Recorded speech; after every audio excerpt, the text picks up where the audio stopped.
Ok, ben alors on y va, hein. Merci à tous d'être là encore une fois en soirée, mais par ces temps difficiles. Heureusement que justement on a la visio qui nous permet de se connecter pour pouvoir continuer à faire vivre notre mouvement. Merci à Philippe et à tout le service orientation, tout le service, je dis orientation, tout le service ICF donc de l'Académie de Toulouse qui vont se rendre disponibles ce soir pour essayer de vous emmener le maximum d'informations que vous puissiez ensuite retranscrire dans vos BDIO. Merci à nos deux permanentes, Véro et Samantha, d'être là ce soir aussi. Et voilà, hein, je vais laisser Philippe rentrer dans le vif du sujet.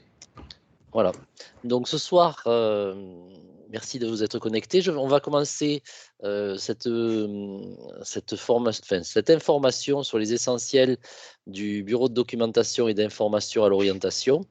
Notre séance devrait durer à peu près 1 heure et demie, questions comprises, et on va entamer tout de suite. Donc je me présente pour celles et ceux qui ne me connaissent pas. Donc je suis l'élu en charge du service information conseil aux familles de l'académie et également président de l'appel départemental du Lot et depuis cette année vice-président de l'appel académique, et Dominique Carsac pour celles qui ne le connaissent pas, mais tout le monde doit le connaître normalement, hein, et notre président académique. C'est vrai, excusez-moi, désolé. Pas de souci. Allez, donc je vais hop. Donc l'appel et l'orientation. En fait, si l'appel s'occupe de l'orientation, c'est pas depuis hier, mais depuis fort longtemps. Ça remonte à peu près les années 60, où des bureaux de documentation et d'information sont nés, et ils portaient au départ l'appellation de bureau information à venir. Puis après, ils sont devenus des bureaux de documentation et d'information, BDI. Et puis, je crois en 2015, on a rajouté BDI orientation. Voilà. Tout ça pour organiser l'accès des familles et des élèves à l'information scolaire. Voilà. Avec donc la création des premiers BDI dans les appels d'établissement, dans nos établissements, collèges et lycées. Un petit rappel sur la convention appel au NICEP, un rappel qui est presque obsolète. Les collèges et lycées privés sous contrat donc reçoivent effectivement la même documentation au NICEP que les établissements publics. Donc jusqu'à présent, c'était l'appel qui s'en chargeait d'ailleurs de diffuser ces brochures au sein de l'ensemble de nos établissements, qu'il y ait des BDI ou pas d'ailleurs. Et en fait, depuis cette année, il y a eu une réforme de l'ONICEP, et donc les parutions ne sont plus diffusées, hein. On est dans l'ère du numérique. Ça faisait beaucoup de frais de papier, et c'était pas bon pour l'écologie. Donc désormais, le kiosque ONICEP est numérisé et vous y avez accès par voie numérique. Voilà, donc il n'y aura plus de distribution de documents, notamment les brochures fin de troisième et les brochures lycée pro et post-bac ne seront plus disponibles en papier, mais vous y aurez accès sur le site de l'onicep.fr. Alors, le secrétariat général de l'enseignement catholique reconnaît l'appel comme acteur incontournable de l'orientation. Ça, c'est écrit, c'est dans les textes, dans les statuts de l'enseignement catholique, et donc des textes de référence en 2009 et 2017 qui confirment la place importante de l'appel au sein des dispositifs qui guident nos familles et nos élèves lors du parcours de l'orientation. Alors, avant d'entamer cette formation, après une page d'histoire, les interlocuteurs de l'appel académique. Donc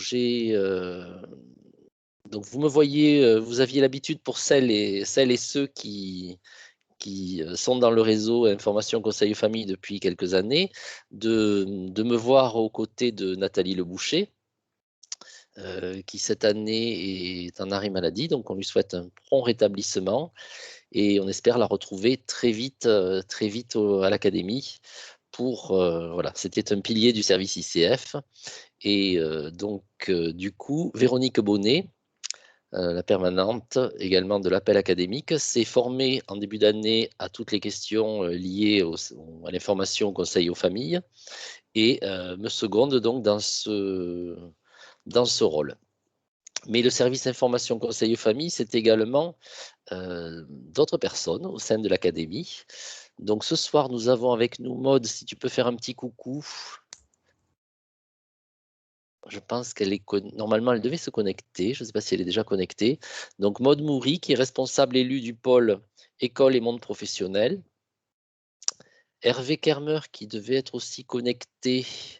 Donc Maude est présidente départementale du Tarn. Hervé Kerner, qui est le président départemental de l'Ariège, est lui responsable élu du pôle Bac-3, Bac+3. Et il siège notamment à une commission au niveau de l'appel national. Et Jacques Erwan Ducatès, qui est le président départemental du Gers et Non. qui est. Ah oui, oui, pardon. Et qui est donc responsable élu du pôle école inclusive. Voilà, donc on essaie de pallier l'absence de Nathalie Leboucher. Alors c'est un peu compliqué parce que cette année, on vous demande d'être indulgent avec nous, mais on est un peu moins disponible, hein. Moi, je ne suis que bénévole, j'ai un travail le reste du temps. Et Nathalie avait des compétences qui étaient au-delà des miennes, je l'avoue sans aucune difficulté. Voilà. Mais en tout cas, on essaie de faire le mieux et on a eu notamment quelques appels de familles en difficulté face à Parcoursup et on a laissé personne au niveau de l'académie sans réponse. Et on vous remercie dans vos établissements d'avoir œuvré pour qu'il y ait le moins possible de. En fait, on n'a pas eu tant que ça de remonter au niveau de l'académie, donc c'est bon signe. Voilà. Alors, le service information et conseil aux familles. Donc, c'est le cœur de l'activité de l'appel, hein. C'est vraiment la raison d'être du projet de notre mouvement des appels. Donc, quatre pôles, en fait, en interaction. Donc, le premier pôle qui est en haut, accompagnement à l'orientation. C'est de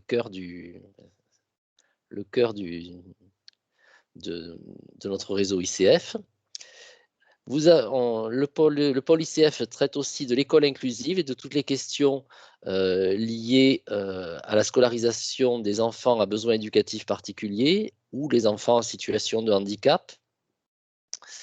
Donc là, le service ICF est un service qui peut servir de ressource, qui peut notamment mettre en relation avec les acteurs concernés et également un relais pour participer à toutes les commissions d'orientation et d'accès à l'école. Voilà, pour les enfants qui sont en difficulté de quelque nature que ce soit.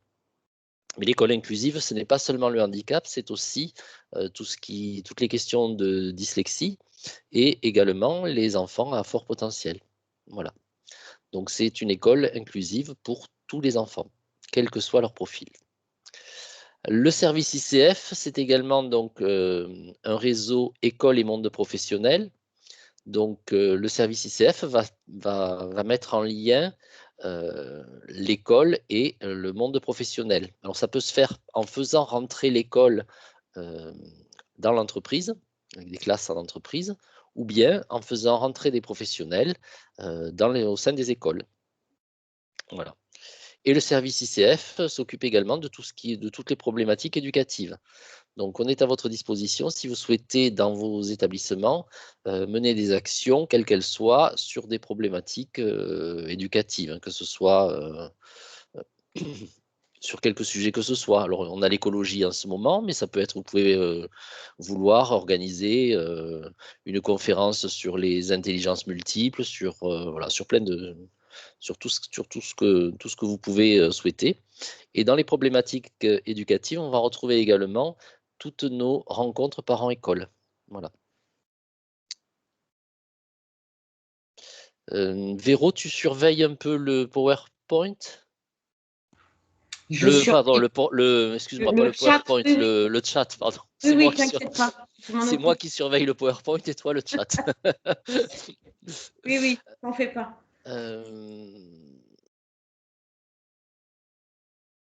Bon. Alors, je sais pas, on me dit qu'il y a quelqu'un à l'Institut familial qui n'a pas fait de préinscription.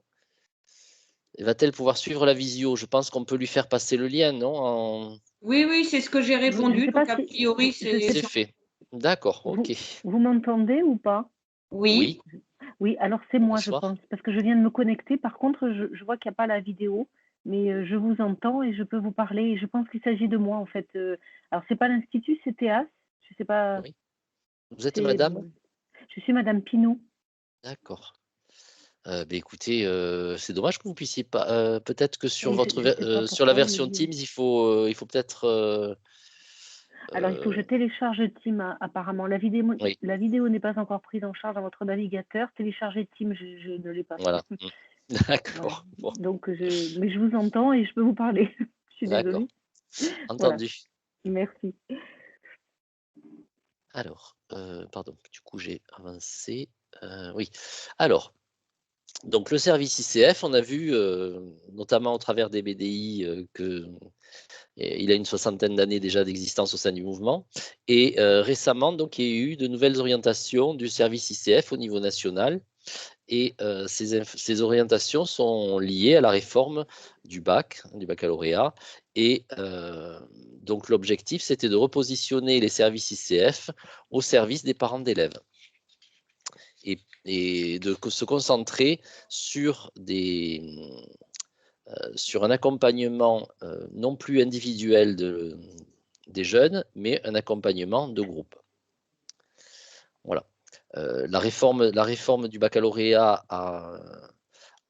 fait qu'il y a 2 professeurs principaux maintenant dans les classes, qu'il y a un certain volume horaire lié à l'orientation.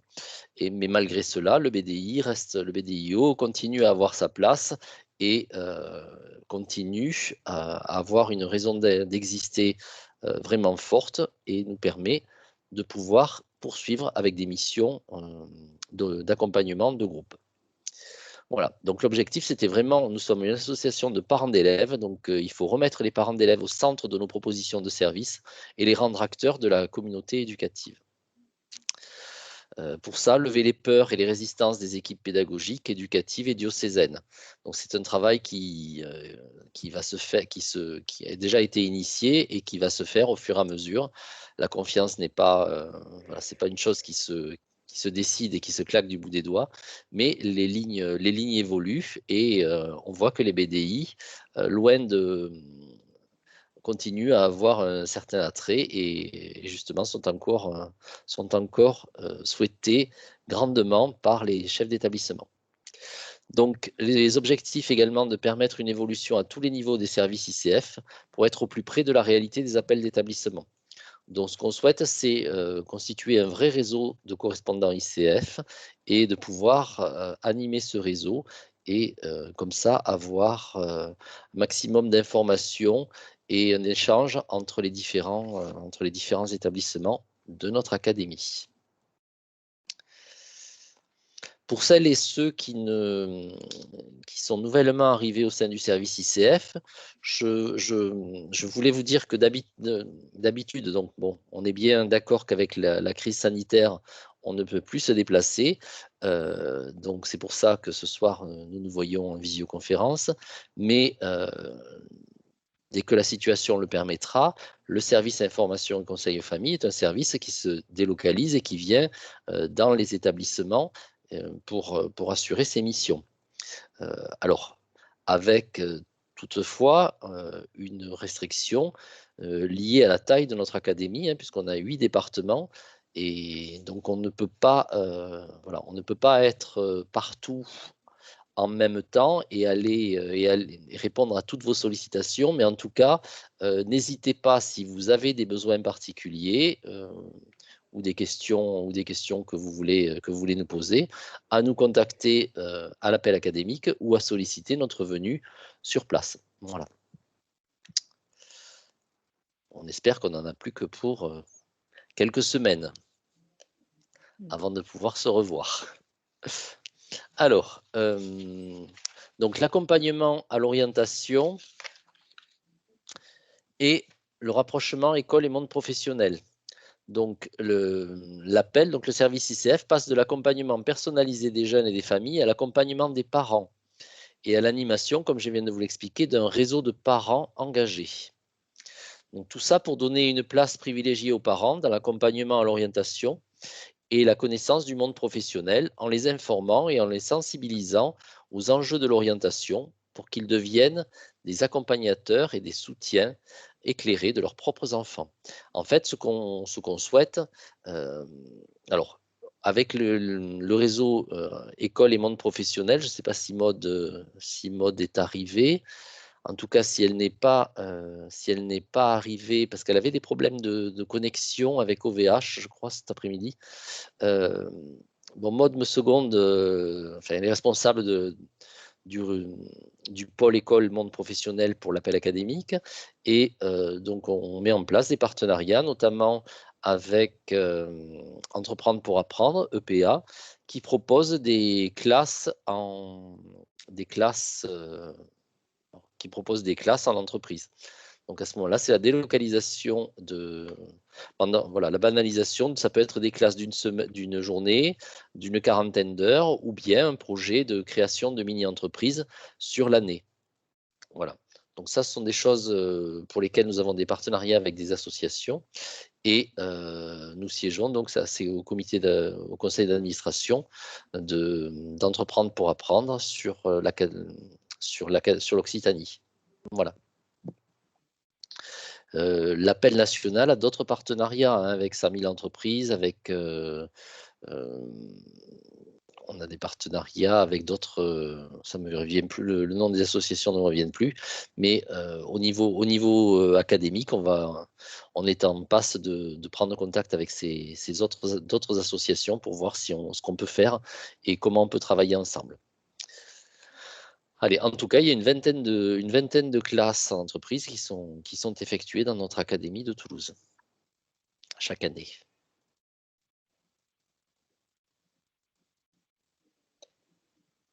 Hop.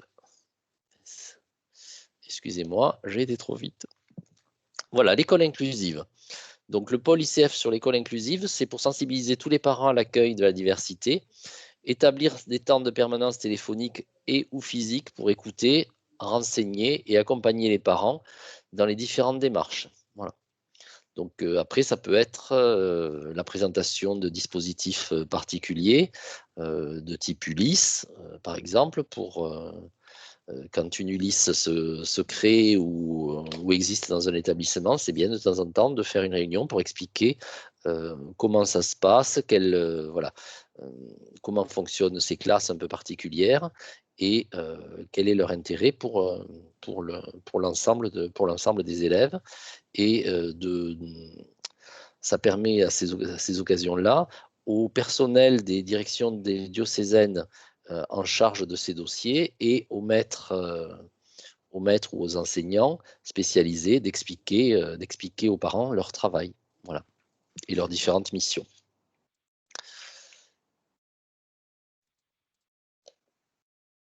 Alors, la structuration du service ICF en fonction des nouvelles orientations de l'appel national. Alors, c'est une diapo que j'aime moins. Beaucoup de flèches. Elle est peu lisible. Bon, en fait, toutes ces flèches, ça veut dire que ce qu'on cherche au sein du service ICF, c'est de créer un réseau, de créer du lien. On voit que le service ICF est en interaction. Alors, je ne vais pas vous faire, voilà, alors vous avez de la partie gauche, le rond bleu, c'est l'ICF national. Et ensuite, enfin, l'ICF, c'est vraiment comme le reste du mouvement des appels. Donc, il y a un service ICF national avec des salariés sur place et des élus bénévoles.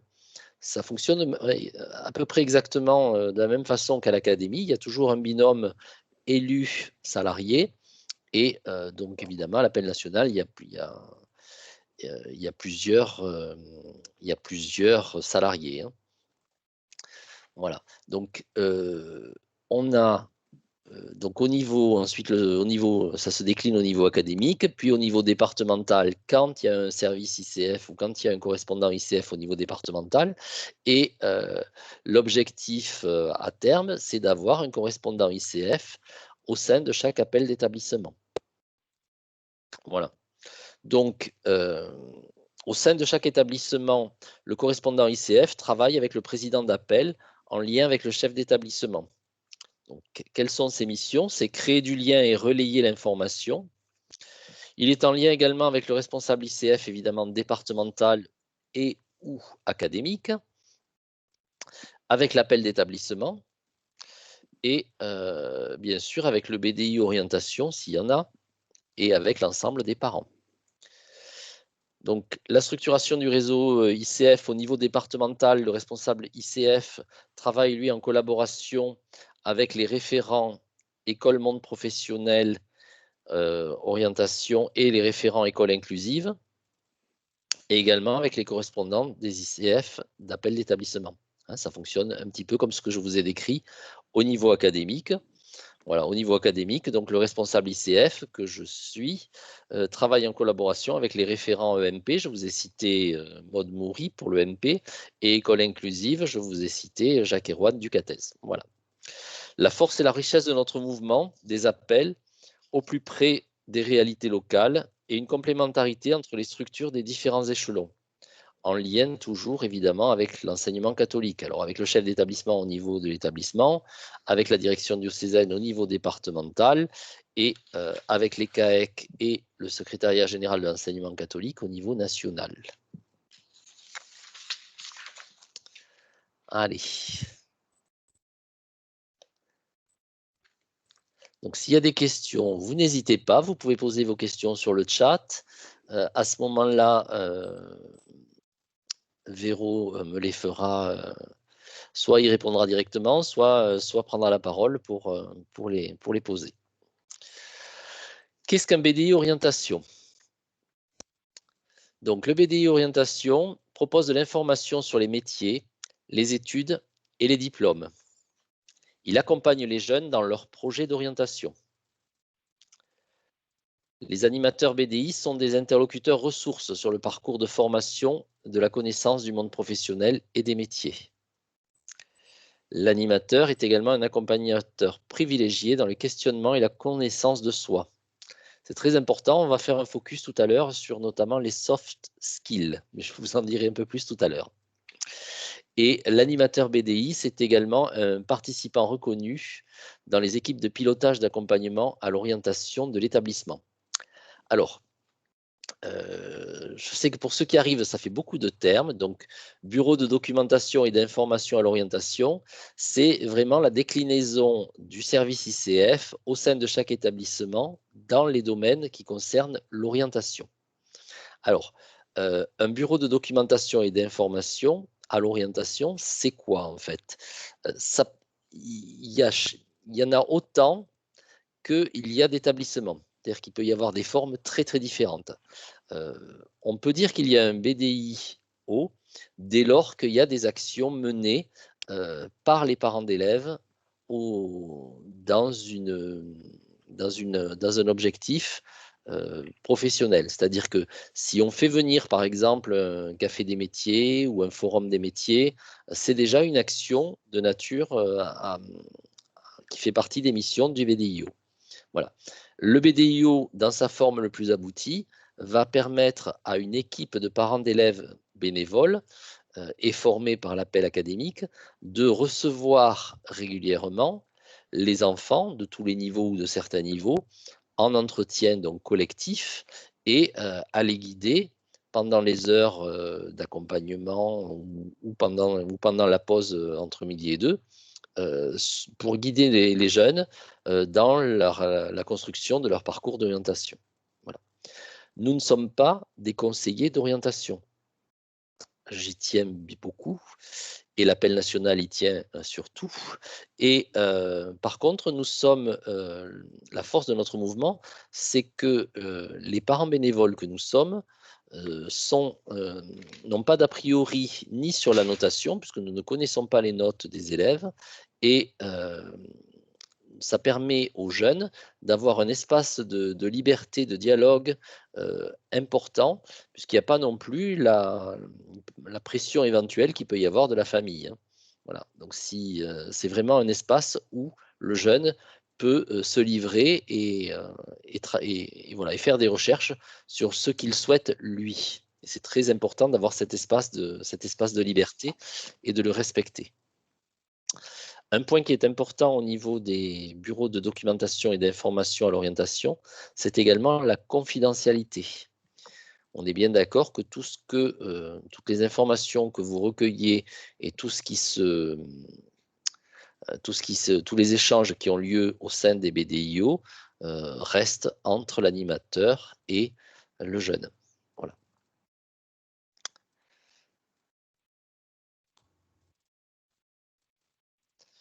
Alors, de temps en temps, je reviens à mes notes. Oui? Oui, je me permets de t'interrompre parce qu'il y a une question de Fabien qui demande s'il y a des conseillers d'orientation dans les lycées privés. Non.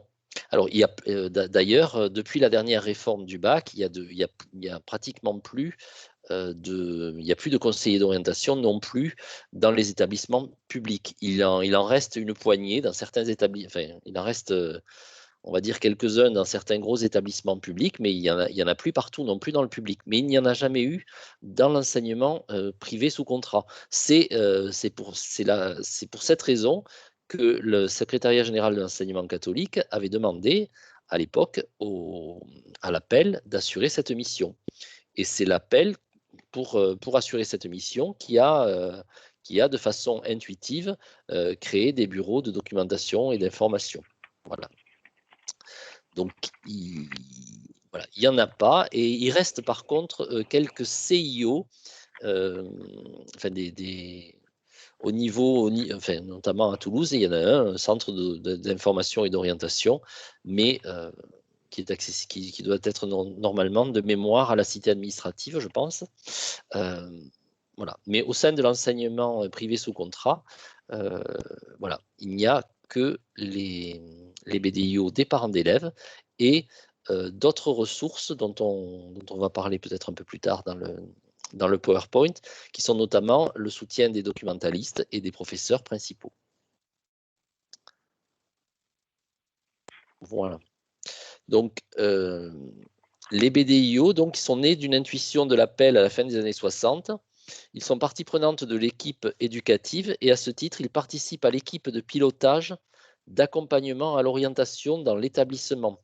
Alors, vous voyez, ça, c'est dans le troisième point, vous avez des équipes de pilotage d'accompagnement à l'orientation de l'établissement.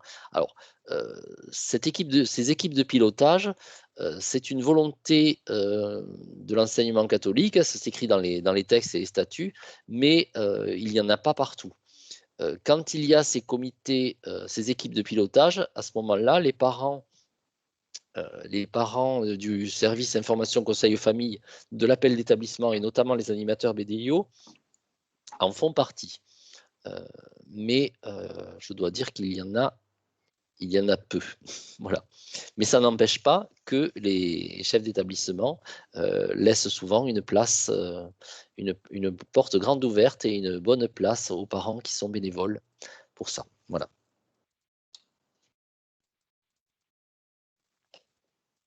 Allez. Donc, je vous ai parlé tout à l'heure de la place importante également des documentalistes. Donc, cette diapo est importante car elle va nous permettre de poser la place de l'un et de l'autre. Alors, on est bien d'accord que ce soir, les parents bénévoles nouvellement arrivés ne seront. Voilà, l'objet de la réunion, ce n'est pas de faire une formation animateur BDIO, mais de vous présenter en une heure et demie, on n'a pas le temps de vous former, mais de vous présenter en gros le fonctionnement de ces BDIO et par la suite, on vous communiquera pour ceux qui sont intéressés une date déjà pour une formation qui durera sans doute une journée et qui se tiendra probablement un samedi pour que les parents puissent être disponibles pour à ce moment-là former réellement des animateurs, bureau de document, des animateurs BDIO. Voilà. Alors, donc la différence entre BDI orientation ou CDI. Alors, en bleu, le BDI orientation, une documentation spécifique sur les parcours de formation et la connaissance du monde professionnel. Alors, cette documentation, pour l'instant, elle est encore en papier pour certains, pour la plupart, et maintenant, il faut glisser de plus en plus vers l'outil numérique, hein. Donc, il est plus important aujourd'hui d'avoir un ordinateur dans le local du BDIO, plutôt, enfin voilà, ça va devenir de plus en plus important. Le BDIO, il est animé par une équipe de parents bénévoles, formés pour accompagner les jeunes, je vous l'ai expliqué, donc formés par l'appel académique, et pour faciliter leur découverte par des actions et des ateliers collectifs.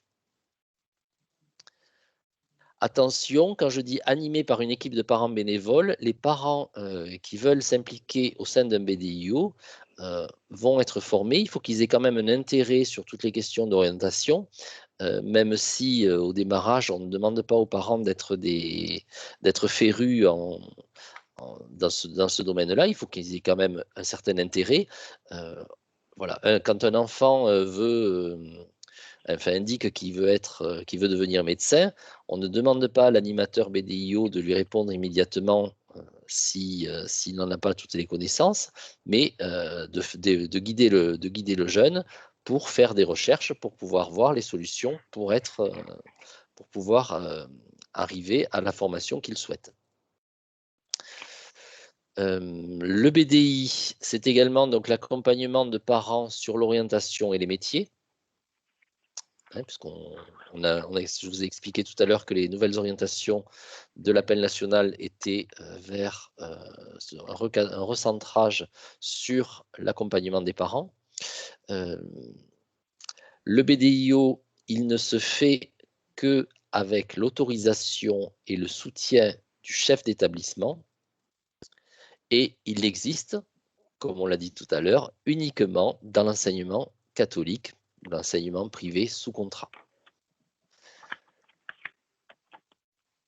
Alors, pourquoi est-ce que ce tableau est important à gauche et à droite? C'est parce que souvent, en plus, il y a une confusion de lieux. C'est-à-dire que souvent, le BDI orientation se trouve localisé dans le CDI. Alors, c'est à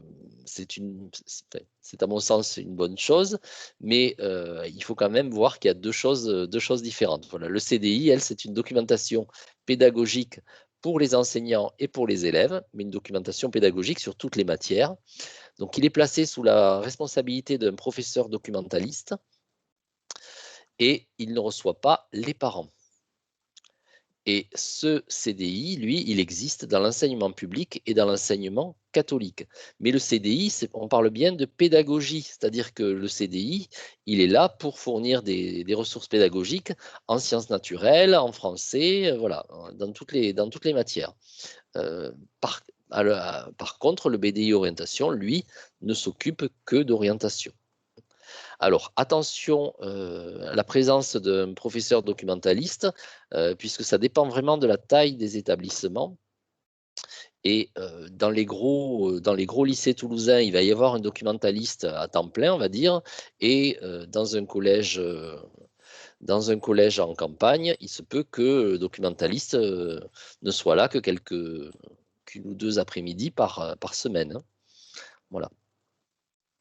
Mais en tout cas, quand il y a la présence d'un documentaliste, ça permet il faut vraiment travailler main dans la main avec ce documentaliste, parce que d'abord, ils ont des connaissances en matière d'orientation, le plus souvent. Et quand ils sont là plus souvent que les parents bénévoles. Donc ça permet de faire le lien et de pouvoir avoir. Je ne veux pas dire qu'il faut l'utiliser comme un secrétariat, mais il y a des liens très proches à nouer et qui sont voilà. De toute façon, on ne peut pas, si c'est dans le même lieu en plus, ne pas faire autrement que d'avoir d'excellentes relations avec le documentaliste. Voilà, c'est très important. Allez, hop.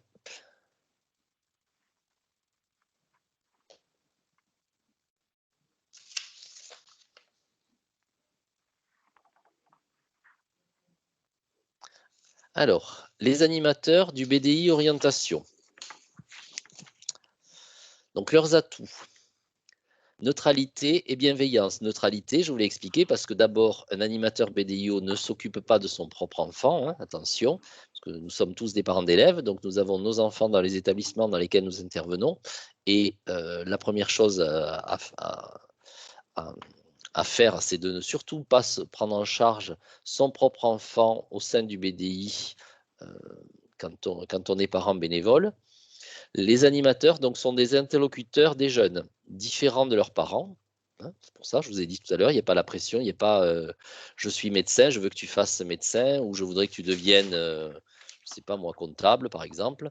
Donc ça laisse un espace de liberté aux jeunes, vraiment, pour pouvoir faire des recherches sur le projet qu'ils souhaitent vraiment, eux, à titre individuel. Donc, des animateurs, ce sont des interlocuteurs des jeunes différents de leurs parents et de leurs enseignants. Donc, pas d'a priori non plus sur les résultats scolaires, sans enjeu affectif ou scolaire. Voilà. Ils contribuent pour les jeunes à la découverte du monde professionnel et économique, à la connaissance des métiers et des filières et le développement des compétences personnelles. Et là, on retrouve un terme que je vais développer un peu plus tard, les soft skills. Voilà, donc on est bien d'accord, les animateurs BDI, ils accompagnent et contribuent à la découverte du métier, mais ce ne sont pas des conseillers d'orientation. Voilà, on est là pour aider et guider les jeunes pour faire des recherches sur les filières et répondre à leurs questions.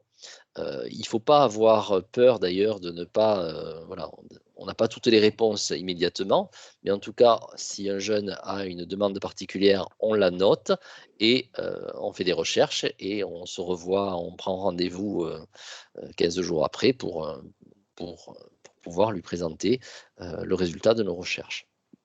Entre-temps, soit vous avez fait des recherches sur Internet, soit vous avez pris contact avec l'appel académique. Voilà, en tout cas, vous avez, maintenant, on a des ressources avec Internet à notre disposition qui sont multiples. Voilà. On ne vous demande pas d'être des professionnels de l'orientation, mais bien une oreille attentive et un guide pour les jeunes sur le chemin de leur parcours d'orientation. Donc les animateurs BDI également, ils soutiennent les initiatives et les actions de l'établissement vers le monde professionnel et la découverte du monde de l'entreprise. Donc d'autres membres de la communauté éducative peuvent venir enrichir l'équipe d'animation du BDI Orientation. Donc, je vous l'ai dit tout à l'heure, les documentalistes, les enseignants, d'anciens parents d'élèves. Alors parfois dans les BDI, il y a, quand un parent s'est investi, à ce moment-là, avec un poste en tant que chargé de mission de l'appel, ils peuvent rester animateurs BDI, même s'ils n'ont plus d'enfants dans l'établissement. Toute personne proposée par l'appel est validée par le chef d'établissement. Hein, tout à fait. Il ne se passe rien dans l'établissement sans le soutien et l'accord du chef d'établissement. Très important. Et d'ailleurs, souvent, les BDIO dans les établissements ne sont pas très loin du bureau du chef d'établissement et on se rend compte que les liens entre chef d'établissement et les parents bénévoles des BDIO sont souvent très serrés, très resserrés, et encore plus qu'avec les autres membres de l'appel. Donc, soutenir les initiatives et les actions de l'établissement vers le monde professionnel, c'est ce que je vous ai expliqué. Hein, ça peut être un café des métiers, un forum des formations, voilà, faire venir ou faire une visite d'entreprise. Et ça peut être à tout âge. On peut très bien concevoir des gamins de maternelle aller voir comment on fabrique une baguette de pain, par exemple. Voilà, donc les parents contribuent à apporter à l'établissement une ouverture sur l'extérieur. D'anciens parents d'élèves, on entend des parents évidemment dont les enfants étaient scolarisés dans l'établissement au moins dans les 2 dernières années. Hein. Il est bien d'accord qu'il ne s'agit pas de ne plus avoir d'enfants dans l'établissement depuis 10 ans et d'être toujours là comme parent bénévole du service du bureau de documentation et d'information à l'orientation. Donc la multiplicité des expériences, notamment professionnelles des parents, enrichit le BDI Orientation. La connaissance des parents du secteur professionnel leur apporte en plus dans leur fonction d'animateur et est utile dans le cadre de la recherche de stage.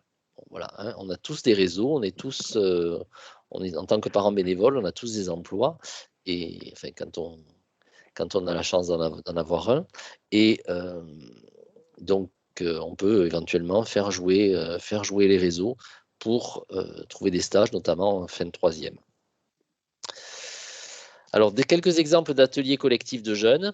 Donc, une mini-entreprise, on en a parlé tout à l'heure, une mini-entreprise de collégiens ou de lycéens, une visite d'entreprise, un atelier de connaissance de soi, ou par exemple la réalisation d'une vidéo pour le concours, je filme le métier qui me plaît. Voilà. Il y a plein d'idées et de choses que vous pouvez mettre en place. Pas de questions ?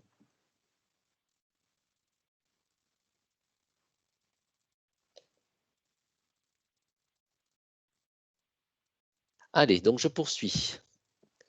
L'animateur du BDI orientation. Donc le profil de l'animateur. Il faut un engagement personnel. Et quand je dis un engagement personnel, c'est important, il faut un engagement sur la durée. C'est-à-dire qu'un parent bénévole dans un BDIO, ce n'est pas je viens 3 heures et puis je ne reviens plus. Non, il faut qu'il y ait de la récurrence. C'est-à-dire qu'il faut il faut pouvoir être disponible, par exemple, je sais pas, le mardi entre 13h et 14h, au moins une fois tous les 15 jours. Et de toute façon, si vous voulez mettre en place un véritable bureau de documentation et d'information à l'orientation dans un établissement, il faut, à mon sens, au moins 4 personnes. 2 équipes de 2. Hein, et c'est bien toujours d'être par binôme et de ne pas être seul face aux élèves, parce que d'abord, il faut limiter le nombre d'élèves qu'on a face à soi, et c'est toujours bien d'être à 2, notamment quand il y a un jeune animateur, de se mettre en binôme avec un animateur plus confirmé. Donc le profil de l'animateur, un engagement personnel, donc il peut s'engager de façon très régulière dans cette activité bénévole, au moins sur l'année scolaire. Donc ce qu'on vous demande, c'est de pas, voilà, quand on prend un engagement de cette nature, il faut pouvoir l'assumer dans la durée et dans la récurrence. En outre, ou encore s'investir dans des actions ponctuelles d'accompagnement à l'orientation organisées par l'appel ou par l'établissement. Donc là, ça veut dire que je suis parent bénévole et que je vais prendre en charge, par exemple, la création, la conception et la réalisation d'un forum des métiers au mois de février. Voilà. Donc ça, c'est ma mission pour l'année, et voilà. Donc il n'y a pas de récurrence, mais il y a un engagement sur une manifestation. Être parent bénévole, animateur de BDI, c'est également avoir des qualités relationnelles. Donc, ça tombe sous le sens, mais il est bon de le rappeler. Il faut savoir écouter et dialoguer. Donc, aimer le contact et être à l'aise avec les jeunes. Évidemment, être accueillant, sans a priori. Curieux et attentif aux évolutions du système éducatif et du monde qui nous entoure. Évidemment, si un parent bénévole n'a pas d'appétence particulière pour le système éducatif français et l'ensemble de ses formations, ça va être un peu compliqué pour lui de guider les enfants et de les aider à trouver quelle formation peut mener aux études vétérinaires. D'autant plus que depuis quelques années, il y a de plus en plus de passerelles entre formations, et le ministère de l'Éducation nationale recherche de plus en plus de profils différents pour élargir les panels de certaines professions. Donc l'animateur BDI doit aimer travailler en équipe, je vous l'ai dit, c'est souvent au moins un binôme, et après il y a forcément quelques réunions de calage et faire le point. Donc il faut pouvoir aimer travailler en équipe. Il faut un engagement responsable. Donc je vous l'ai dit également tout à l'heure, il faut respecter les règles de confidentialité. L'animateur participe aux formations évidemment qui lui sont proposées. Et l'animateur signe la charte BDI orientation et reconnaît son appartenance à l'appel. Alors, reconnaître son appartenance à l'appel, ce n'est pas un vain mot, c'est très important. j'ai souvent remarqué que quand il y a des difficultés au sein d'un établissement avec le BDI, c'est que les liens entre le BDI et l'appel d'établissement se sont distendus ou n'étaient pas vraiment solides. Donc, ce qu'on vous demande, le BDI orientation, c'est une émanation de l'appel. Donc, il faut être très clair, les animateurs BDI sont des membres de l'appel d'établissement. Et en ce sens, il faut absolument la présence de quelqu'un du BDI au sein du conseil d'administration de l'appel d'établissement. Pour en rendre compte, alors, le PowerPoint nous indique au moins une fois par an, un peu plus loin dans une autre diapo, je serais tenté de dire le plus souvent possible. Une fois par an, ça me semble trop peu. En tout état de cause, c'est l'appel qui va doter le BDI d'un budget de fonctionnement. C'est l'appel qui va financer s'il y a besoin d'acheter quid d'un ordinateur ou du réassort du kiosque ONICEP ou d'autres brochures, d'autres organismes. Donc, il est très important, notamment en tout ce qui concerne les liens entre le chef d'établissement et l'appel, qu'il y ait des liens très, très, très forts et très affirmés entre le BDIO et l'appel d'établissement. L'appel d'établissement, le BDIO ne doit pas être un électron libre au sein de l'appel. Il faut absolument qu'il y ait un soutien d'abord de l'appel au BDIO et en tout état de cause, il faut qu'il y ait une communication régulière et très étroite entre le président d'appel, le responsable du BDIO et le chef d'établissement. Voilà. Il ne faut pas que le responsable du BDI fasse dans son coin, mène son action dans son coin avec le chef d'établissement en ne tenant pas informé l'appel d'établissement. Voilà. Pour que ça fonctionne bien, il faut absolument, je vous dis, c'est très important, qu'il y ait cette collaboration et cette communication entre l'appel et le BDIO. J'espère que j'ai été clair. Oui, alors il y a une petite précision apportée par Fabien. Oui. Qui dit que si il n'y a pas les personnes du BDI ne sont pas élues au sein du conseil d'administration, ils pourraient être désignés en tant que chargés de mission BDI afin de participer au conseil d'administration et pouvoir rendre compte. Voilà, tout à fait. Alors après, voilà, quand on veut faire les choses de façon carrée, et Fabien a entièrement raison là-dessus, on va procéder comme ça. Après, si un animateur BDIO, parce que souvent ce qui se passe, c'est qu'ils disent je suis déjà très pris par le BDIO et je ne veux pas prendre de fonction, je veux pas être au conseil d'administration de l'appel. À ce moment-là, rien n'empêche de toute façon, il faut vérifier. Il est bon de vérifier quand même que le parent bénévole soit adhérent à l'appel quand même, au moins pour le responsable du BDIO, c'est mieux. Et en tout état de cause, il faut l'inviter à quelque titre que ce soit en tant que chargé de mission, mais pourquoi pas en tant qu'auditeur libre, en tant que parent adhérent à l'appel, tout à fait, au vu de la mission qu'il assume, voilà, on peut appeler ça, on peut faire une commission BDIO au sein de l'appel, enfin on peut faire, on peut l'appeler comme on veut, le tout c'est qu'il y ait un lien et qu'il y ait des comptes, voilà, il y ait de l'information. J'aime pas le mot compte rendu parce que c'est pas rendre compte, c'est justement, c'est important parce que quand il y a un BDIO au sein d'un collège, c'est souvent l'émanation de l'appel la plus visible, parce que les gens sont là régulièrement dans l'établissement, ils ont des contacts avec le personnel au GEC, donc le personnel de l'organisme de gestion de l'enseignement catholique, le personnel non enseignant de l'établissement. Il est important donc qu'il y ait des liens avec l'appel. Voilà. Donc, on ne se met pas de contraintes, on le fait, voilà, le tout. à la limite, peu importe la façon dont on le formalise, l'important c'est qu'il y ait ce contact, ce dialogue et l'explication, la présentation régulière de ce qui se passe dans le BDIO.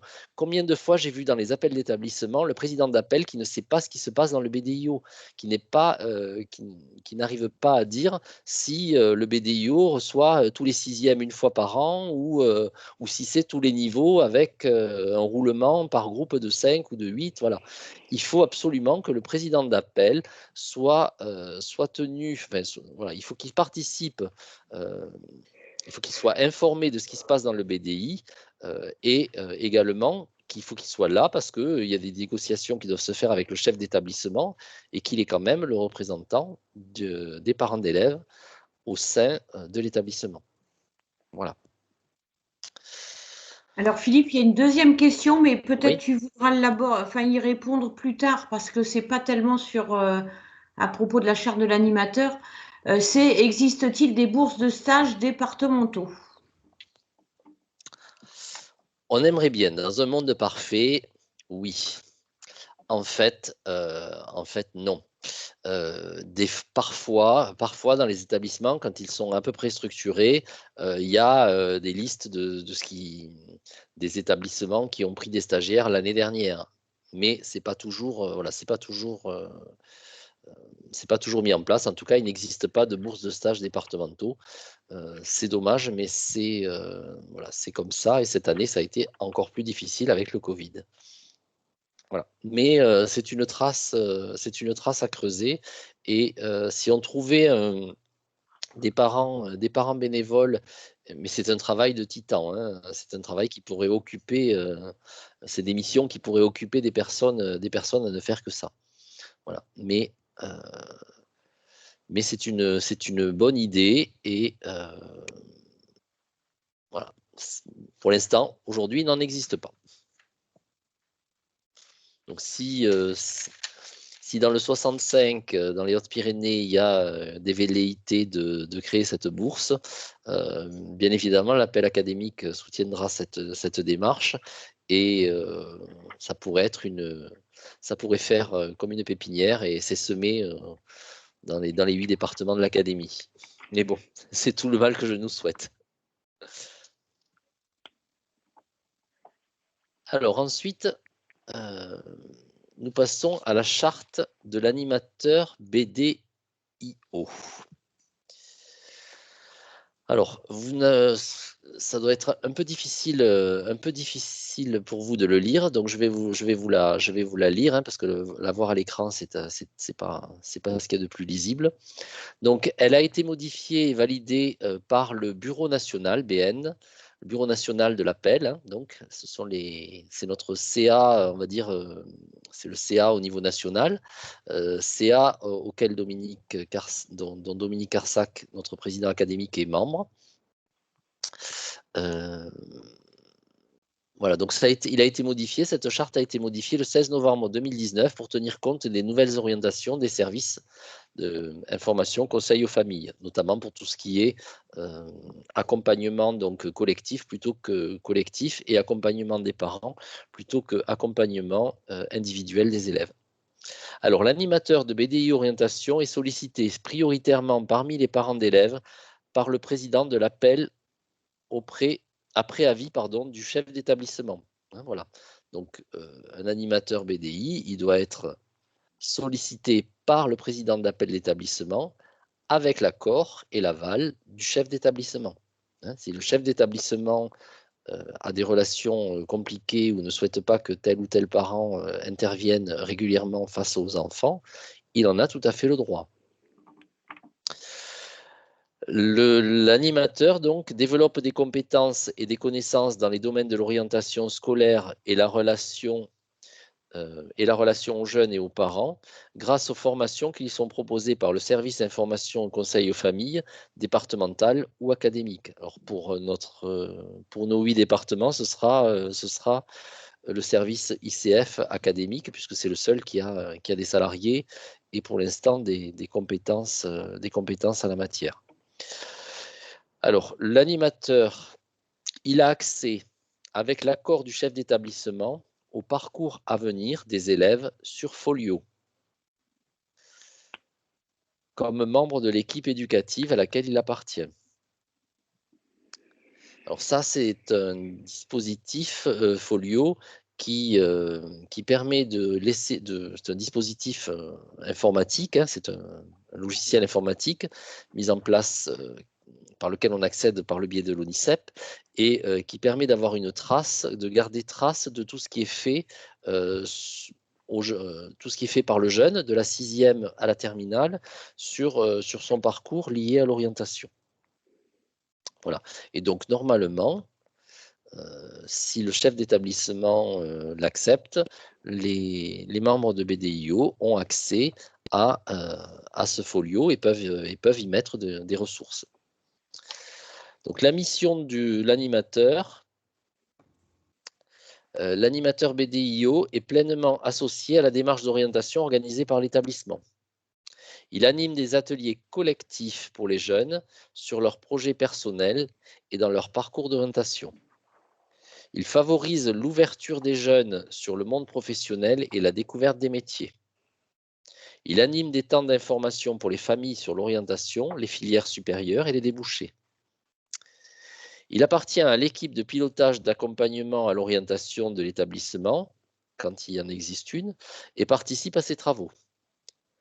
Il agit en concertation avec le correspondant ICF de l'appel d'établissement et le président de l'appel d'établissement.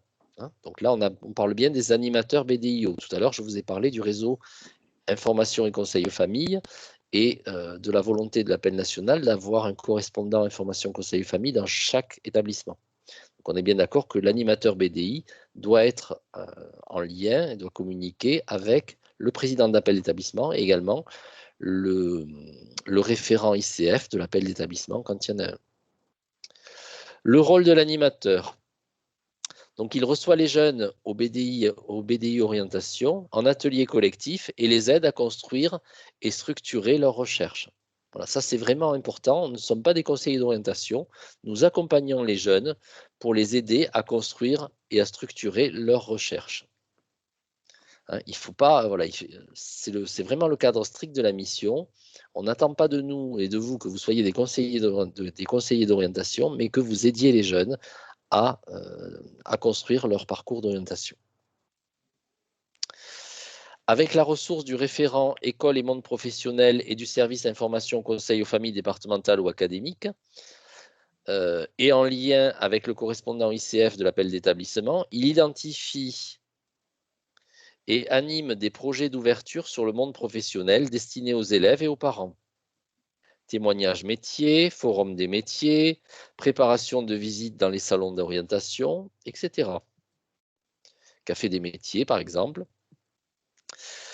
L'animateur est personne ressource pour les jeunes, les parents, l'équipe pédagogique et les membres de l'équipe de pilotage d'accompagnement à l'orientation. Voilà. Vis-à-vis de l'appel, l'animateur participe aux formations qui lui sont proposées. Il rend compte, voilà, c'est là où je vous dis dans la charte, il est indiqué, il rend compte au moins une fois par an de ses activités au CA de l'appel d'établissement. C'est là où il faudrait qu'il y en ait effectivement des liens plus fréquents. L'animateur est en lien avec le responsable du service ICF académique et départemental, les référents école monde professionnel et école inclusive académique ou départementale.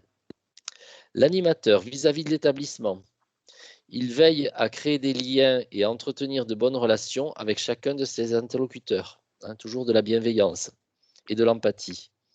Il s'engage à rester en cohérence et en synergie avec la politique orientation développée dans l'établissement. Vis-à-vis des jeunes et des familles, l'animateur doit accompagner les jeunes sans influencer leurs choix. Il leur apporte le maximum d'informations qui leur seront utiles afin de se rendre pleinement acteurs de leur orientation. Parents d'élèves bénévoles de l'établissement ou non, il s'engage à garder une totale confidentialité sur les échanges contenus, sur les éléments contenus dans le parcours à venir des élèves, sur le Folios, et sur les échanges personnels qu'ils ont eus avec les parents ou avec les enfants. L'animateur porte une attention bienveillante sur le devenir et l'orientation des jeunes. Voilà, voilà la lecture. Je pense que c'était important de prendre le temps de la lire parce que ça pose bien le cadre et c'est tout aussi important que, enfin voilà, c'est vraiment le cadre de la mission des animateurs, bureau de documentation et d'information.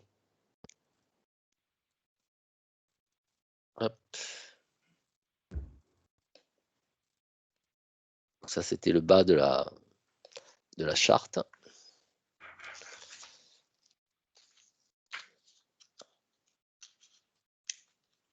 Alors,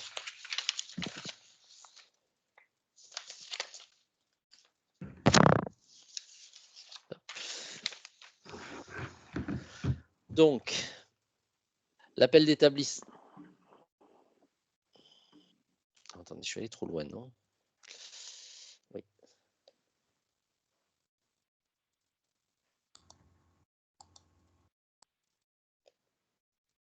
Voilà. Les interlocuteurs du BDI orientation. Donc, dans l'établissement, évidemment, on l'a dit, le chef d'établissement. Donc, on ne fait rien. On ne crée pas, voilà, pour créer un bureau de documentation et d'information, le président d'appel doit prendre contact avec le chef d'établissement. Et si le chef d'établissement en a la volonté, l'appel crée un bureau de documentation et d'information à l'orientation. En principe, c'est toujours un plus pour l'établissement, la présence de ce BDIO. Et en règle générale, les chefs d'établissement y sont favorables, sauf si par le passé, il y a eu des problèmes entre l'équipe éducative et l'appel, ou voilà, enfin, ça peut, voilà. Normalement, tous les chefs d'établissement sont très ouverts et aiment bien que les parents s'engagent là-dedans. Donc, les interlocuteurs du BDI, c'est également, évidemment, je vous l'ai dit, le président d'appel d'établissement et le correspondant ICF, mais également le président d'OGEC. Le président d'OGEC, c'est important. L'OGEC, c'est l'organisme de gestion de l'enseignement catholique. C'est celui qui dirige l'association, le président de l'OGEC. L'OGEC, c'est une association dans chaque établissement qui est présente et qui s'occupe de la gestion au quotidien et de faire vivre les comptes de l'établissement. Donc c'est l'OGEC qui est l'employeur notamment de tout le personnel, les secrétaires, les personnels souvent de cantine, les femmes de ménage, voilà, les surveillants, tout ça, ce sont du personnel OGEC. Alors que les enseignants, l'équipe éducative, elle, est salariée de l'éducation nationale puisque nous sommes sous contrat. Si j'utilise parfois des termes que certains ne comprennent pas, vous avez le chat et n'hésitez pas. J'essaie d'expliquer quand il me semble que ça peut poser problème, mais des fois on est dans notre jargon et on manque pas de sigles et il peut m'arriver de parler de sigles sans faire attention. Voilà. À ce moment-là, n'hésitez pas. Donc les parents, évidemment, sont les interlocuteurs du BDI orientation, c'est sûr, et l'ensemble de l'équipe éducative. Alors, d'abord les professeurs principaux, les enseignants, dont le professeur documentaliste, on l'a dit, les cadres d'éducation, les psychologues de l'éducation, etc. L'équipe de pilotage et d'accompagnement à l'orientation, je vous l'ai expliqué quand il y en a une. Donc on voit bien que le BDI est vraiment en lien avec, c'est au centre de l'établissement, donc vous pouvez avoir des contacts avec à peu près tout le monde. À l'extérieur de l'établissement, le service information conseil famille et son référent école et monde professionnel à l'appel départemental ou bien académique.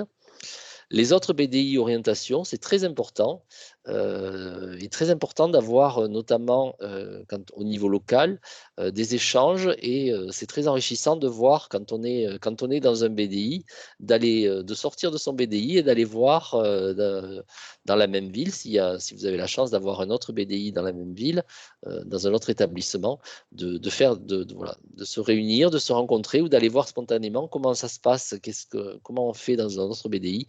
Et vous vous rendrez compte que chaque BDI a des pratiques qui sont parfois très différentes. Voilà. Donc très enrichissant de voir les échanges. Alors, en période sanitaire normale, on va dire, avec Nathalie, on organisait chaque année, en fin d'année, une réunion pendant laquelle on pouvait faire des échanges et expliquer comment, voilà, ce que vous faites dans chaque BDI. Alors, je ne sais pas si cette année on va arriver, il est encore un peu tôt pour savoir si on va arriver à mettre en place cette réunion. Mais voilà, en tout cas, on va dire que l'année prochaine, on va croiser les doigts, tout ira beaucoup mieux et on pourra sans doute refaire ce genre de réunion. Mais je vous engage en tout état de cause à communiquer entre vous. Alors, on a également pour ce faire un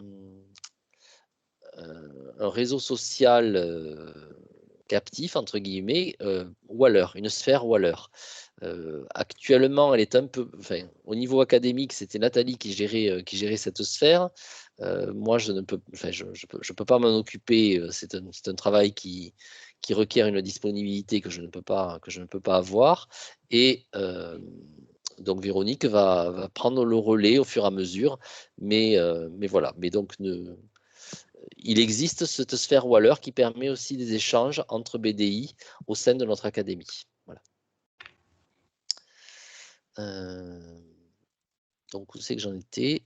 À l'extérieur de l'établissement, voilà. Les partenaires nationaux de l'appel, hein, voilà, parce que il peut vous arriver d'avoir une question à poser.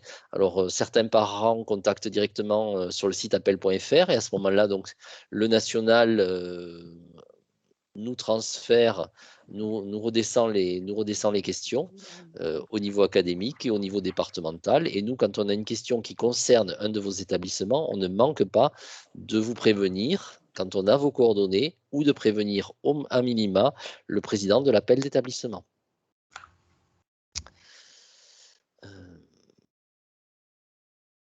Donc, les partenaires nationaux, on l'a dit, les collectivités locales, les chambres des métiers, les chambres de commerce, les organisations professionnelles, toutes les organisations et les structures qui peuvent vous permettre d'organiser ou de vous aider dans les actions que vous voulez mener pour rapprocher l'école du monde professionnel.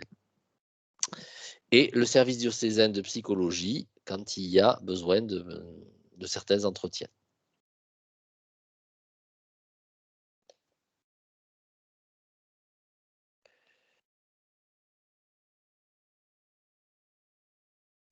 Alors, donc l'appel d'établissement crée un BDI d'orientation pour accueillir les élèves avec l'accord du chef d'établissement, on l'a dit, et l'appui du service information conseil aux familles. Donc, quand on veut créer un BDI orientation ou qu'on veut remettre en action un BDI qui était en sommeil, l'appel constitue une équipe de parents et envisage leur formation. Donc, l'appel organise le fonctionnement du BDI orientation. Il faut donc, l'appel d'établissement va allouer un budget souvent, parce qu'il va y avoir besoin d'un peu d'argent. Il faut trouver un local. Donc ça, c'est le chef d'établissement qui va souvent localiser pas très loin du CDI. En règle générale, il faut du mobilier, des ordinateurs. Il faut un accès Internet, faire un planning en lien avec les professeurs principaux pour voir à quel moment on peut accueillir les élèves, soit sur les heures d'accompagnement personnalisé, soit à la pause du déjeuner, voilà, soit d'autres périodes. Voilà, c'est à définir et c'est différent d'un établissement à l'autre, hein. Et évidemment également en fonction des possibilités, des disponibilités des parents bénévoles. Donc l'appel rassemble la documentation, support papier, application, site internet, kiosque ONICEP, voilà, plus d'autres revues. Ça peut être, il y a pas que l'ONICEP, hein, il y a le CDIJ, pardon, qui fait également des documentations sur l'orientation intéressantes. Et puis après, maintenant avec Internet, vous avez une foultitude de choses. Alors attention, je vous recommande de privilégier les sources gouvernementales, hein, parce qu'au moins là, on est sûr que l'information est voilà, vous allez sur education.gouv, au moins tout ce qui est sur ce site, et c'est là, ce sont les textes légaux, et il n'y a pas derrière ce n'est pas subventionné par une école ou par une formation ou par un secteur d'activité. Et donc là, l'information que vous avez est totalement neutre et fiable. Donc l'appel développe la communication du BDI orientation auprès de la communauté éducative et des élèves. Alors la communauté éducative, hein, c'est le regroupement de tous les intervenants auprès des jeunes, hein. C'est donc les enseignants, les CPE, les surveillants, le personnel administratif, les parents de l'appel. Voilà, on fait tous partie de la communauté éducative.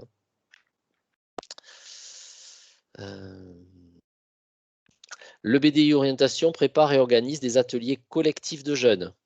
Ça peut être sur la connaissance de soi, des métiers, l'identification de compétences personnelles et comportementales des jeunes. Alors, un BDIO ne va pas avoir la même activité avec des enfants de 6e qu'avec des enfants de terminale, ce qui est logique, hein. En 6e, vous pouvez avoir, je ne sais pas, un jeu pour découvrir comment on devient boulanger, par exemple, ou comment on peut trouver, comment en se connectant sur le site de l'ONICEP, où faut-il cliquer pour trouver une information. Ça peut être des jeux au niveau des classes, des premières classes de collège.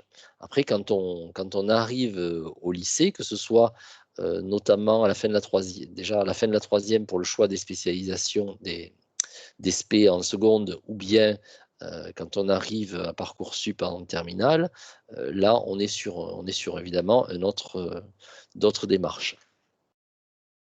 Et chaque animateur BDIO et chaque BDIO va avoir, de par son expérience et de par son vécu, créer un parcours ou sa sensibilité aussi. Donc on ne fait pas le BDIO, c'est pas quelque chose. On peut vous former à animer un BDIO, mais après c'est vous qui vous l'appropriez, c'est votre propre sensibilité que vous mettez dans vos missions, et ça va aboutir à des actions qui vont toutes guider dans le sens de guider les jeunes pour leur orientation, mais pas forcément de la même façon. Voilà. Il n'y a pas d'uniformisation ou d'uniformité recherchée des ensembles des BDIO. Il y a des prérequis, on vous demandera forcément de la bienveillance, de la confidentialité, ça c'est des qualités qu'il faut partout, mais après, à vous de mettre en place les missions que vous pensez le mieux adaptées à vos structures. Donc, l'appel d'établissement crée un BDI orientation pour mettre en place des actions avec toujours l'accord du chef d'établissement, l'appui du service information conseil aux familles, la ressource du référent école monde professionnel et les enseignants pour initier des rencontres entre élèves professionnels, anciens élèves, étudiants, pour mettre en œuvre l'opération Trouve ton stage. Donc là, on est dans ce que nous disait Fabienne tout à l'heure, hein. Si on peut mettre en place une bourse de stage, c'est pas mal. Quand on a dit des anciens élèves et les étudiants, ça peut être notamment le cas quand en terminale on présente les dispositifs de Parcoursup au sein des établissements. C'est bien parfois d'avoir un jeune qui était là l'année dernière et qui maintenant est dans le post-bac et qui vient expliquer son vécu de la plateforme Parcoursup et de tout le parcours. C'est bien d'avoir un retour d'expérience comme ça d'un jeune qui était dans l'établissement l'année passée, par exemple. Relayer des propositions de stage du référent EMP, proposer des ateliers autour de la recherche de stage, la rédaction de CV, la conduite d'entretien. Ça, c'est des actions que vous menez déjà au sein de certains BDIO. Se rapprocher des enseignants de l'école primaire pour mettre en place des actions de sensibilisation des élèves sur la découverte des métiers. C'est ce que je disais tout à l'heure. On peut très bien faire venir un boulanger ou aller voir comment ou faire venir un policier qui va expliquer son métier dans la classe. Initier et ou participer à des opérations encouragées par l'appel, notamment des mini-entreprises, une classe en entreprise, le concours Je filme le métier qui me plaît. Organiser une visite d'entreprise, une sortie dans un salon, un forum des métiers. Alors, quand on va à un forum des métiers, il y a tout un tas d'actions à mener avant et après cette visite au forum ou au salon d'étudiants, par exemple, à Toulouse. Il y a tout un tas de choses qui peuvent être faites avant et après. La visite dans un salon en elle-même, c'est un moment essentiel, mais si on ne l'a pas bien préparé en amont et si on ne la débriefe pas en aval, ça perd une partie de son intérêt.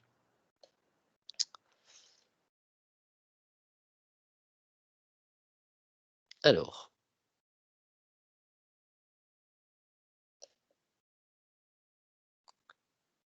les 6 défis de l'appel pour le BDI orientation.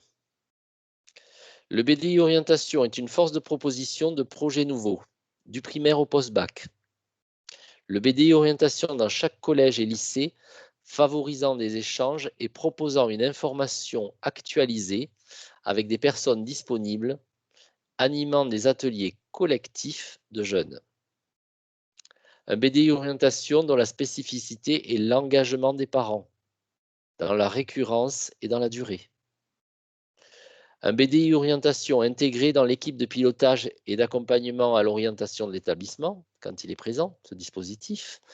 Et un BDI orientation impliqué avec le référent EMP dans la découverte du monde de l'entreprise et pour le rapprochement entre école et monde professionnel. Et le BDI orientation est ouvert à tous dans l'établissement et tourné vers l'extérieur. Il est bien évident, tout comme l'appel d'ailleurs, quand on est bénévole, parent bénévole de l'appel, on agit pour l'ensemble des enfants de l'établissement. On n'agit pas uniquement pour les enfants dont les parents sont adhérents à l'appel. Ça, c'est une chose qu'il faut bien prendre en compte. Dans un BDI orientation, on est là pour l'ensemble des jeunes, sans leur demander si les parents sont adhérents ou pas. Je ne sais pas si Hervé nous a rejoint ou pas ce soir. Véronique, tu peux me dire? Non, je ne l'ai Non, pas tu vu. ne l'as pas vu? Bon. Donc l'actualité de l'orientation, pour vous en dire quelques mots, mais vous êtes sûrement au courant aussi bien que moi. Donc la procédure à Felnet, où on est dans la phase où on va avoir les remontées des parents sur leurs vœux d'orientation et on attendra ensuite la décision du conseil de classe pour confirmer le plus souvent le vœu des parents et si les vœux des parents ne sont pas en adéquation avec la décision du conseil de classe, à ce moment-là, on a encore une navette avec le chef d'établissement et un dernier rendez-vous. Et si le chef d'établissement maintient une décision différente du souhait des parents, les parents peuvent encore, dans un délai de 3 jours, porter appel et devant la commission. Voilà. Donc là, il n'y a rien de neuf cette année, ça suit son cours. Pour tout ce qui est de Parcoursup, donc le 11 mars, c'est-à-dire demain, c'est le dernier jour pour les élèves de terminale pour faire leurs vœux sur Parcoursup. Et après, ils auront jusqu'au 8 avril. 8 avril, voilà. 4 avril, c'est l'année dernière. 8 avril, pour compléter les dossiers des vœux qu'ils aient complétés et éventuellement et maintenir ou pas les vœux qu'ils ont formulés avant le 11 mars. Voilà. Et ensuite, la dernière phase, la phase des résultats, débute le 27 mai. Voilà. Des outils disponibles à l'appel académique. Donc, certains d'entre vous en connaissent. Donc, vous voyez le Waller à droite dont je vous ai parlé. Ensuite, le deuxième à droite, c'est le jeu des métiers. donc qui est une création de l'appel académique qui permet d'animer des ateliers collectifs hein, pour guider les jeunes sur le choix éventuellement le choix de métier et l'orientation. Le second sur la gauche, c'est la RPE sur la rencontre parents-école, pardon, sur l'orientation, qui est un dispositif donc, de soirée animé autour de jeux sur des discussions et des jeux sur le thème de l'orientation destinés exclusivement aux parents. Et donc, ça permet d'organiser une soirée conviviale où on réfléchit sur la bonne posture en tant que parent pour guider nos jeunes sur le chemin de l'orientation. On passe un excellent moment. Il y a des animateurs formés à ces rencontres parents-école au sein de l'académie. Il y en a une quarantaine. Donc, il y en a dans à peu près il y en a dans tous les départements. Donc, vous pouvez faire appel à votre président d'appel d'établissement ou à l'appel départemental qui vous indiquera il y a des référents hein, sur les rencontres parents-école dans chaque département. Et comme ça, on pourra fixer dans les établissements une date. Alors, en ce moment, évidemment, il n'est pas possible pour l'instant d'animer de rencontres parents-école, hein, puisque c'est vraiment c'est en présentiel. Donc, les chefs d'établissement, à juste titre, ne veulent pas courir de risques. Et voilà, mais dès que ce sera possible, on reprendra les rencontres, l'animation de soirées rencontres parents-école, et notamment sur l'orientation, c'est assez intéressant. Et les parents, ils sont très sensibles, notamment dans les collèges et les lycées. Et vous avez à gauche un éventail, un flyer qui a été créé par Nathalie Leboucher sur la présentation des 4 pôles du service information et conseil aux familles. Document que vous avez qui est arrivé dans chaque département déjà et que vous avez dû avoir déjà en main. Et en tout état de cause, il nous en reste des exemplaires et dès qu'il sera possible de nous rencontrer, nous ne manquerons pas de vous en redonner si vous n'en avez pas. Voilà. Si je puis me permettre, Philippe, oui. de faire une petite annotation sur Waller. Alors effectivement, Waller dormait depuis cet été. J'ai enfin pu récupérer les accès grâce à Nathalie. Donc soyez pas étonnés, quand je publie quelque chose, c'est signé Nathalie puisque j'ai ses accès à elle. Et d'autre part, certains d'entre vous s'en sont rendus compte, il y a eu des soucis de liste de diffusion le mois dernier. Afin de mettre à jour nos données, on a redemandé, on a même un peu harcelé nos départements pour avoir des listes de référents BDI, ICF et autres RPE à jour. Et je m'aperçois que sur les nouvelles listes, il y a finalement assez peu de personnes répertoriées pour les BDI. Or, il y a un nombre très conséquent de personnes qui ont accès à ce Waller BDI Orientation. Donc, mais je vous mettrai un petit message, mais ce que je vous propose de faire, c'est de supprimer toutes les personnes que je n'ai pas moi dans mes listings et charge à ces personnes, si elles n'ont plus d'accès, de recontacter l'académie pour que je les ajoute. Voilà. Et d'ajouter les nouveaux qui arrivent. Et d'ajouter bien sûr les nouveaux qui arrivent au fur et à mesure des coordonnées que j'aurai reçues, de manière à faire des listes cohérentes avec les activités qui ont lieu dans vos BDI et dans nos établissements. Okay. Bon, merci pour cette... Alors, j'ai vu tout à l'heure passer donc un message du Tarn-et-Garonne qui nous a demandé donc une formation d'animateur BDI orientation. Donc j'avais commencé à répondre, il y a eu des dates proposées, donc bon, on a indiqué, enfin je ne donne pas ce soir une date ferme et définitive, mais une date a été lancée du 10 avril. Donc cette formation c'est un souhait notamment de Dominique Carsac, notre président académique, se fera probablement, si c'est possible, en présentiel. Et alors, on va voir en fonction de comment, voilà, du nombre de personnes et de leur origine géographique. Et ce sera soit sur Montauban, soit sur Toulouse, probablement. Et voilà, après, on mettra en place toutes les mesures de distanciation sociale nécessaires et pour assurer une sécurité sanitaire. Et éventuellement, ce sera sans doute des plateaux repas à midi, par exemple. Voilà, enfin, en tout cas, on est capable d'organiser ça, il n'y a pas de souci, et de l'organiser dans des conditions de sécurité sanitaire. Mais en tout état de cause,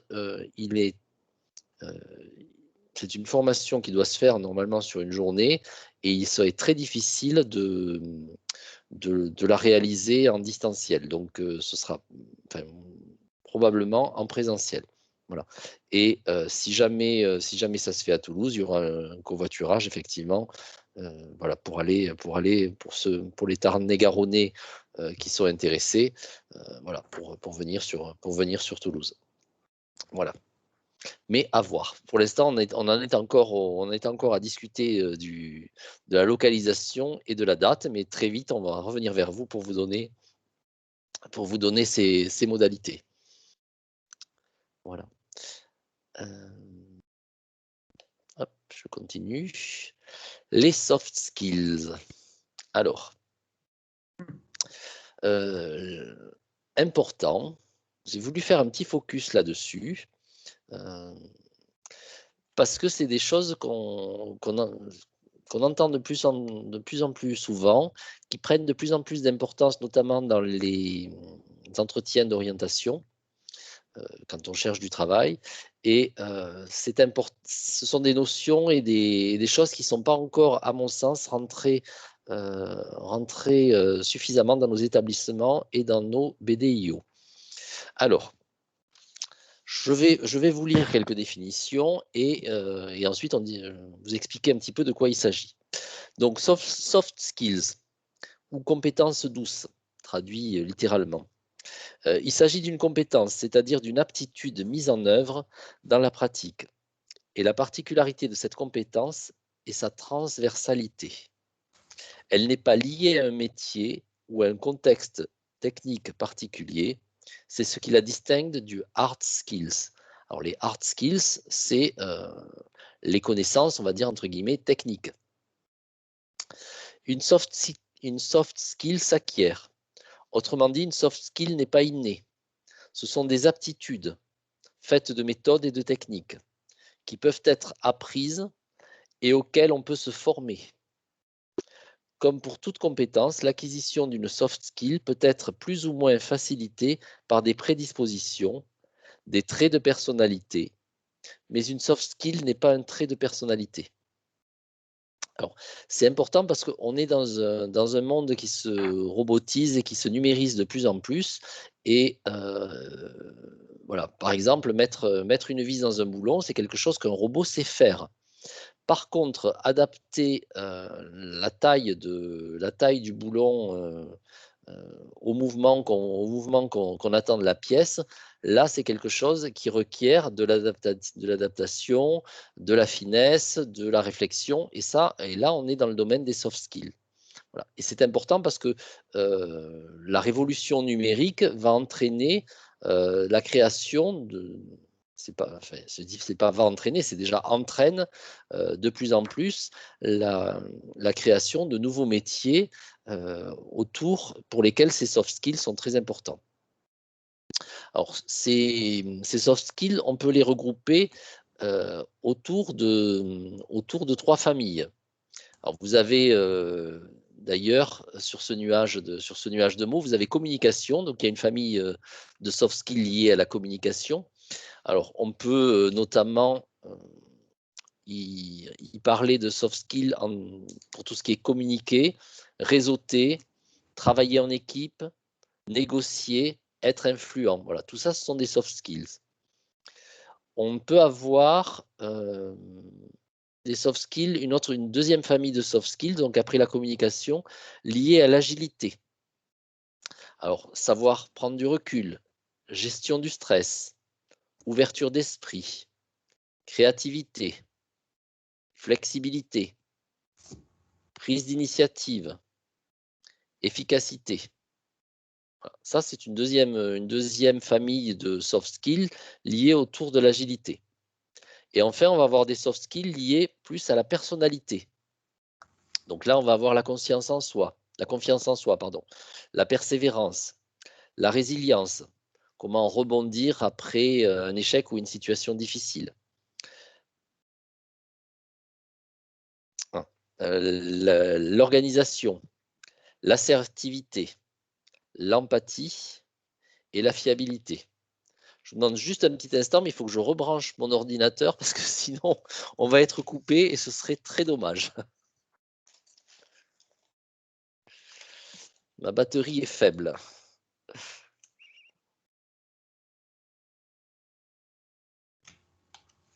Voilà.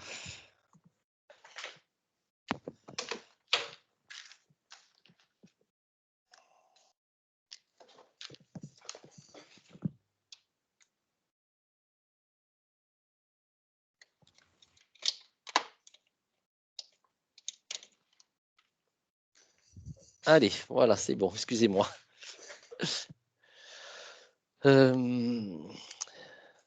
Oui, donc j'étais en train de vous dire que ces soft skills sont importants parce que maintenant, de plus en plus, lors de l'entretien, ce qui est important, c'est pas de savoir compter jusqu'à 1000, schématiser, mais de pouvoir s'adapter. Et ces soft skills, donc on peut se former pour accroître votre niveau, le niveau des jeunes hein, dans ces différents domaines, mais il y a également quand même des traits de personnalité qui peuvent nous conduire à avoir des soft skills plus développés que d'autres. Donc, ils prennent de plus en plus d'importance dans les entretiens et par contre, je trouve qu'on ne les voit pas suffisamment se développer au niveau de l'enseignement, à quelque niveau que ce soit. Donc, là, c'est une adaptation qui est à faire entre l'école et le monde professionnel. Donc, ce sont vraiment des compétences transversales qu'il faut que nos jeunes développent et sur lesquelles il faut qu'ils s'appuient. C'est-à-dire que notamment dans la rédaction de CV ou de lettres de motivation, il faut qu'ils puissent mettre en avant 3 ou 4 soft skills liés qu'ils pensent en fonction de leur expérience avoir développé et qui puissent les lier à leur projet professionnel ou voilà ou à leur projet d'orientation. Ça peut également leur servir notamment pour le grand oral hein, au niveau du baccalauréat.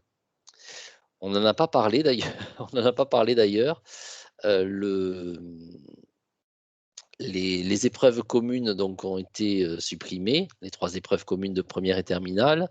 Et au jour d'aujourd'hui, ce qu'il reste, enfin, la décision à ce jour, c'est le maintien quand même du passage de l'épreuve de philosophie pour le bac et le grand oral qui est la nouveauté, on va dire une des grandes nouveautés de cette nouvelle réforme du baccalauréat.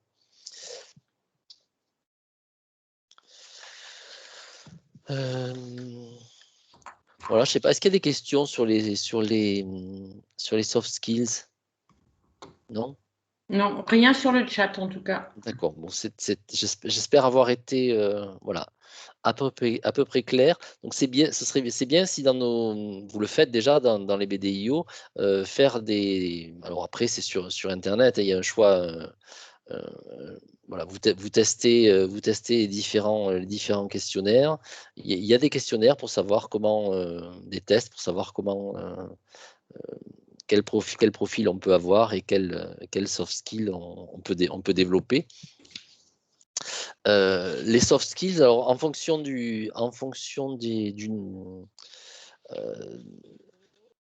des auteurs et des domaines dont on veut les appliquer, on peut trouver des listes d'une douzaine de soft skills à une cinquantaine de soft skills. Mais globalement, au départ, c'est quelque chose qui est assez récent et qui vient de la littérature, hein. C'est trois auteurs qui ont créé, qui dans un livre, pour la première fois, ont créé des soft skills, qui ont parlé des soft skills. Et si vous le souhaitez, je peux vous livrer une liste d'une quinzaine de ces soft skills. Donc, il y a la résolution de problèmes, livré en vrac, la confiance, l'intelligence émotionnelle, l'empathie, donc la communication, la gestion du temps, la gestion du stress, la créativité, l'esprit d'entreprendre, l'audace, la motivation, la vision et la visualisation, la présence, le sens du collectif et la curiosité. C'est important aussi parce que dans nos BDIO, parfois, on se trouve avec des jeunes qui sont freinés par leurs résultats scolaires, mais si le gamin est suffisamment adaptatif, s'il a le sens du collectif, s'il a une certaine empathie, ces jeunes-là ça peut être quand même une aide et on se rend compte souvent que c'est pas le premier de la classe qui réussira le mieux dans la vie. Donc c'est pour ça que ces soft skills sont quand même importants. Et voilà, je voulais qu'on en parle ce soir parce qu'il faudra en parler de plus en plus, parce que il y aura sans doute, j'espère que l'avenir me donnera raison, mais il y aura sans doute une réforme qui leur laissera une place, j'espère, plus importante au sein de notre système éducatif. Voilà.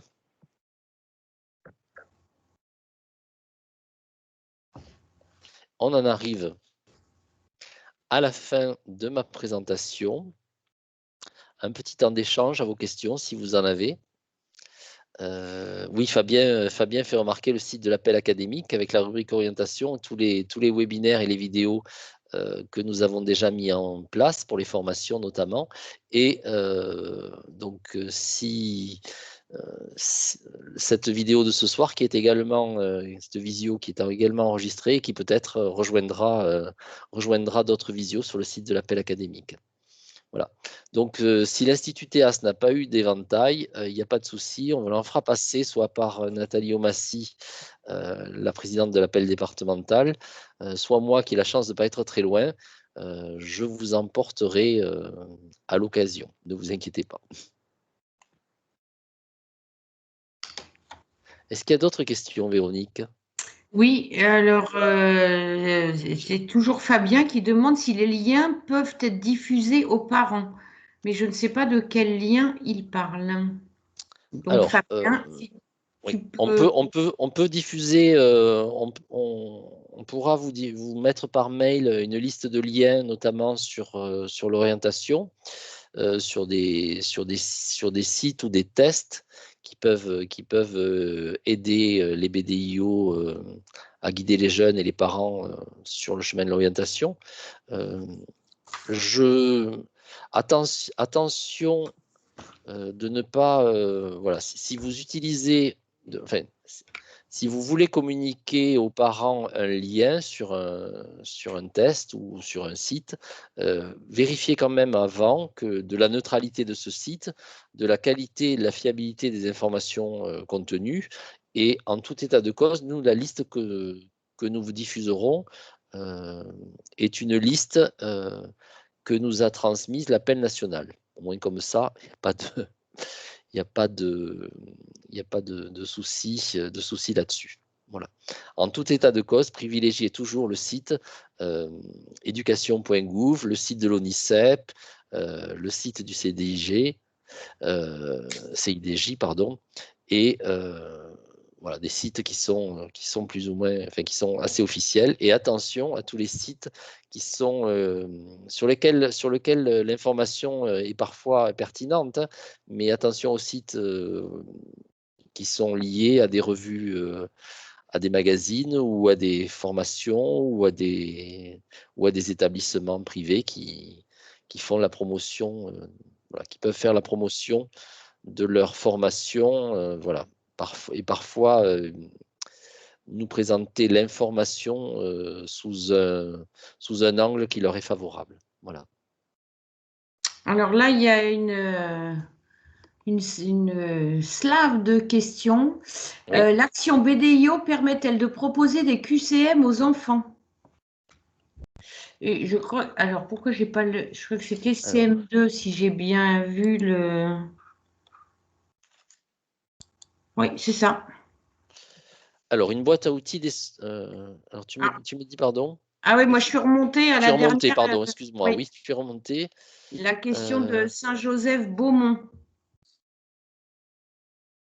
Oui, parce qu'à Beaumont, il n'y a pas de BDIO, mais on projette d'en créer un. Et voilà, donc aujourd'hui, on n'est pas formé pour le faire, mais voilà, quelles sont les pistes qu'on va avoir?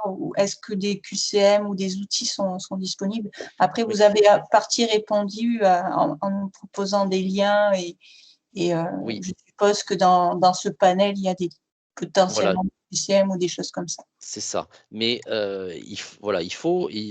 il faut avant tout, avant de se lancer, il faut avoir trouvé une équipe de parents et que ces parents assistent, viennent à la formation, par exemple, probablement le 10 avril, soient présents pour pouvoir, c'est là que vous aurez les outils et on vous donnera les liens. Après, les outils que nous vous donnons ou que nous pouvons vous proposer, voilà, vous pouvez commencer à les utiliser, mais après, vous en trouverez, vous aurez besoin d'en trouver d'autres, de mieux les adapter à votre sensibilité. Comme j'ai dit tout à l'heure, il y a vraiment, voilà, il n'y a pas une mallette type, il n'y a pas vraiment une mallette type de ce qui est possible. Il y a tout un éventail de possibilités et c'est en fonction des disponibilités des parents, de leur capacité, de leur appétence et aussi du souhait du chef d'établissement, hein, parce que le BDIO, ce n'est créé que par la volonté du chef d'établissement. Donc, je ne sais pas, à Beaumont, c'est toujours madame... On a amorcé toutes ces démarches, on a déjà fait l'entretien avec elle.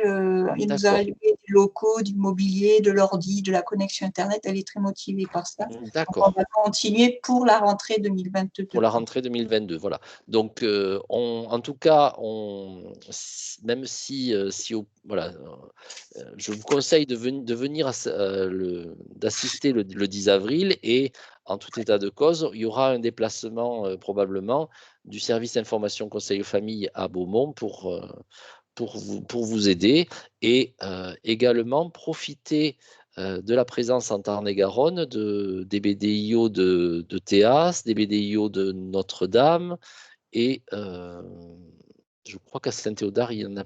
Je ne pense pas qu'il y en ait à Saint-Théodard, je ne sais plus. Je ne vais pas dire une bêtise, mais à Théas, à l'Institut et au Collège Notre-Dame, oui. Il y en a à Saint-Théo. Il y en a un à Saint-Théo. D'accord. Le lien est fait de toute façon. Voilà. C'est important. L'appel du Tarn-et-Garonne est assez structuré. Il y a un correspondant ICF, Stéphanie Galaviel, je pense, de mémoire. Oui. Linda, tu me confirmes, voilà. Donc il faut absolument, voilà, appuyez-vous également sur les BDIO déjà présents sur le territoire. Et voilà, on va revenir vers vous de toute façon, hein. Le 10 avril, on espère vous voir à cette formation. Et ensuite, il y aura un accompagnement pour pouvoir vous permettre à la rentrée 2021-2022 de pouvoir partir avec ce BDIO ouvert. Voilà. C'est bon. Merci. Et Linda et Stéphanie Galaviel récupèrent, je suppose, vos coordonnées, sont déjà en contact avec vous, puisque je le sais. Et donc, on va vous aider et vous conduire et vous mettre sur les rails. Merci. Alors, il y a une question de Fabien qui demande si les BDIO peuvent réaliser des entretiens individuels avec les collégiens ou lycéens. Non. Je fais une réponse nationale, non. Alors, voilà, je réponds non au niveau de l'appel national et je réponds, mais après on fait aussi en fonction. Alors, personnellement, il m'est très difficile face au désarroi d'un jeune ou d'un parent, de ne, voilà, on est obligé de répondre au questionnement. Voilà. Ce n'est pas l'objectif et ce n'est pas souhaitable, mais en tout état de cause, on reste des parents bénévoles et voilà. Je sais pas quoi répondre de plus. C'est une question très embarrassante en fait qui est posée, mais voilà. A priori non. Voilà. Après, il ne faut pas en faire la publicité, mais j'ai la chance que Dominique ne soit pas là. C'est ça. Non, mais On est enregistré, Philippe, fais attention.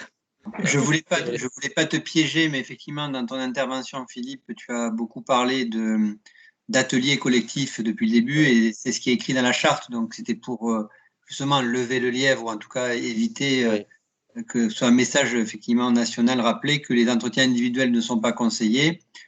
S'ils doivent être réalisés, il faut qu'il y ait au moins 2 parents et pas un seul parent avec un enfant.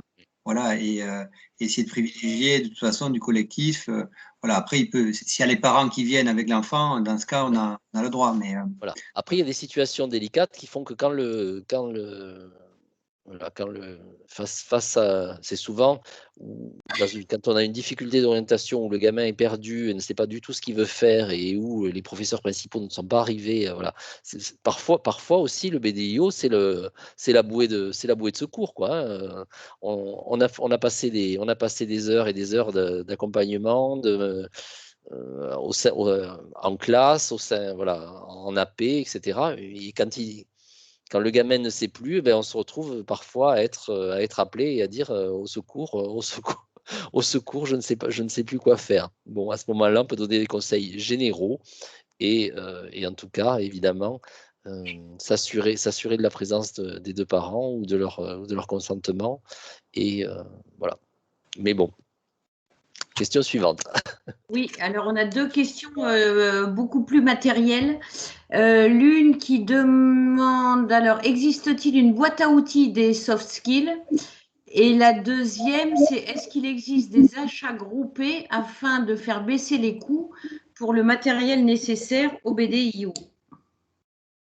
Alors, des achats groupés, non, il n'en existe pas. Notamment sur tout ce qui est ONICEP, c'est des prix fixes. Aujourd'hui, de toute façon, il vaut mieux s'orienter vers du matériel informatique. Voilà.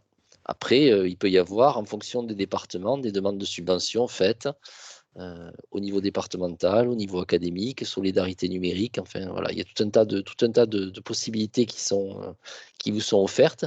Mais pour ça, il faut vous rapprocher de vos présidents d'appel d'établissement. Hein. C'est eux qui doivent. Philippe. Oui. J'ai posé la question parce qu'il me semble que Nathalie avait mis en place. Alors, je serais capable de vous dire pourquoi c'était, mais il me semble que tous les BDO du 82 avaient acheté via l'académie quelque chose avec un coût. Il y avait, dans le 82, il y avait une subvention Explorama, de. Explorama l'année dernière, qui a été commandé par l'académie afin de faire baisser le prix. Oui, voilà, c'est ça. Vrai, oui. Et par rapport parce que moi, me soulève le fait souvent que les CIDJ, etc., ont des coûts quand même assez conséquents. Ah oui, c'est assez élevé. Donc, c'était pour ça que je posais la question, en fait. Ouais. Non, mais après, maintenant, avec le numérique, la version numérique de l'ONICEP, c'est très bien. Et il vaut mieux se concentrer sur l'acquisition peut-être d'ordinateurs. Voilà, Explorama, c'est un outil qui est très intéressant et qui, notamment, est assez ludique et très visuel. Donc, pour les jeunes, c'est parce que c'est pas toujours. On a parlé du BDIO sous un aspect assez angélique, mais c'est pas simple de prendre un gamin qui a 13 ans, qui préférerait aller jouer avec ses copains et de le poser pour réfléchir sur son avenir professionnel quand il sera adulte. Voilà. Hein, bravo à tous et à toutes qui qui arrivait au bout de 5 ou 10 minutes à captiver l'attention. Donc il faut que les séances ne durent pas plus de 55 minutes, hein, c'est conseillé, mais c'est pas toujours simple c'est pas toujours simple à faire. Et des outils comme Explorama permettent justement parce qu'ils sont suffisamment bien faits et ludiques, de pouvoir amener les jeunes à réfléchir sur leur avenir, même si ce n'était pas leur première préoccupation. Mais effectivement, alors dès que c'est possible, sur Explorama notamment, où il y avait au-delà d'une dizaine, on avait une réduction, donc on vous avait proposé de les commander en groupe. Mais après, sinon, pour le reste, on n'a pas aujourd'hui mis en place par exemple, d'ordinateurs adaptés à la recherche sur Internet à un tarif. Voilà. Après, c'est un peu chacun. Voilà. Pour l'instant, en tout cas, si on vous propose des documents et qu'on sait qu'une quantité peut faire baisser le prix, évidemment, hein, on le fera comme on l'a fait par le passé. On vous le proposera en achat groupé. Voilà. Après, l'autre question, c'était est-ce qu'il y a des documents boîte à outils pour les soft skills? Alors, il doit en exister. Je vais creuser un peu la chose pour le 10 avril, mais voilà, surtout l'objectif, c'était surtout de mettre le doigt sur le fait qu'il n'y a pas que je suis bon en informatique ou je suis bon en maths pour pouvoir réussir. Il y a tout le reste et la connaissance de soi. Voilà, on parlait jusqu'à présent de connaissance de soi, hein, lors de nos actions au sein des BDIO. On faisait des tests de personnalité, voilà, des choses comme ça. Donc il faudra un peu structurer ça et aller de plus en plus dans cette démarche qui va prendre de l'importance petit à petit. Mais voilà, c'est surtout déjà une intention et on va essayer de vous donner quelques clés. On va faire des recherches pour vous donner. J'ai déjà commencé, mais c'est pas encore assez exhaustif pour dire ce que j'ai trouvé. C'est ce qui est le plus sûr et le mieux adapté pour nos BDIO. Voilà. Donc, je vous demande un peu de patience et on vous fournira quelques outils. Évidemment, c'est jamais exhaustif et vous pouvez évidemment trouver peut-être mieux que ce qu'on pourra vous proposer. Voilà.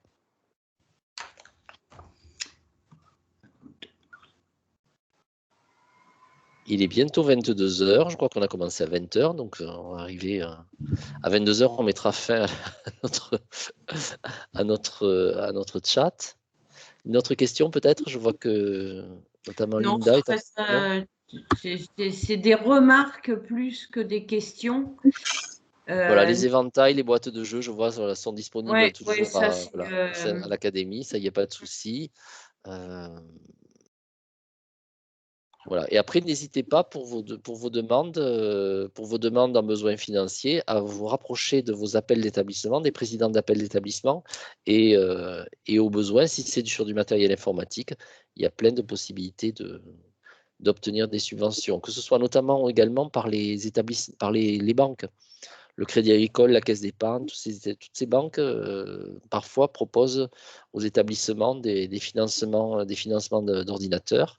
Et s'il y a besoin d'ordinateurs ou de postes pour le CDI et pour le BDI, ça peut être intéressant. Et puis de toute façon, les jeunes aujourd'hui préfèrent cliquer sur une souris plutôt que d'ouvrir un livre du kiosque ONICEP, hein, de plus en plus.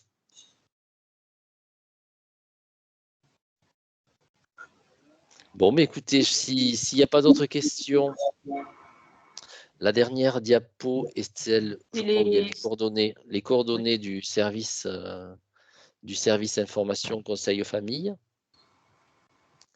Voilà, donc vous pouvez joindre Véronique, alors soit à service.icf@appelacatoulouse.fr, qui est l'adresse mail du service ICF académique, ou bien, si c'est une question, on va dire plus générale ou liée au secrétariat, à secrétariat@appelacatoulouse.fr.